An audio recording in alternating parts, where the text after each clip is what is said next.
در نشست خبری آژانس ضد کروپسی تاجیکستان که امروز برگزار شد و در آن خبرنگاران داخلی و خارجی شرکت داشتند و چند سوالهای مهم در رابطه با پرونده‌های پرسر و صدایی که تا هنوز هم سوالات زیادی در کنار دارند پرسیده شد و از طرف مسئولان آژانس ضد کروپسی تاجیکستان پاسخ داده شد. از جمله یکی از پرونده پرسر و صدا وابسته به بازداشت رئیس امید 88 یکی از شرکت‌های وارد کننده مواد سوخت به تاجیکستان سوال داده شد که نزدیکان اون به آژانس ضد کروپسی تاجیکستان با یک نامه مراجعت کردند که در صورت رها شدن اون از حبس پیشکی میتواند اون مبلغ 170,000 سامانه را برگرداند.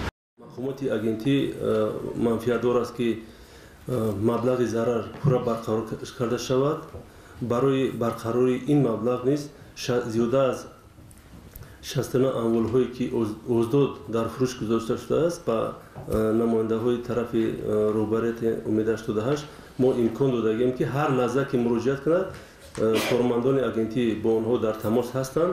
یگان ممانعت نیست. خلاصه که مسئله مذکور کارمندان اگنتی تیارند که همکاری در رابطه با پرونده دیگری پرسر صدا که تقریبا 6 سال هنوز هم مورد سوال خبرنگاران به آژانس ضد کروپسی تاجیکستان است و در رابطه با اینکه یک ماه قبل از طرف مقامات انتظامی اوکراین نظام خان جورایف در اوکراین بازداشت شد ولی بعد از 3 روز اون به آزادی برآمد. موضوع پرونده جنایتی نسبت جنایت‌های علیه و دیگر شخصان که در کوفتکو قرار دارند نیستند در استحصالات مقامات اگنتی قرار دارد و می‌بینه بر سبب از تفتیشات پنهان شدن شخصانی که باید به جوابگری جنایتی کشیده شوند بازداشته شدگی است. یعنی در کوفتکو قرار دارد. در کوفتکو قرار دارد.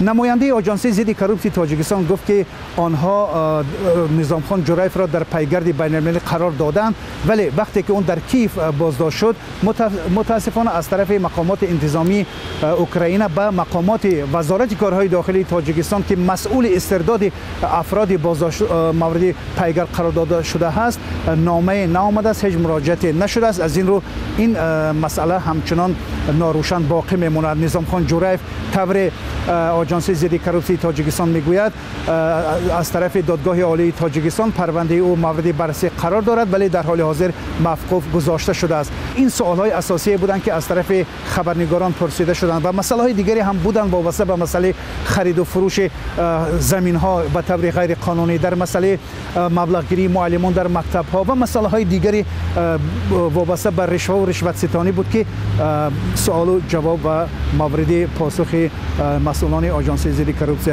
قرار گرفتند. میرزا نبی خالقزاد، شهلای عبدالله، رادیوی آزادی، دوشنبه.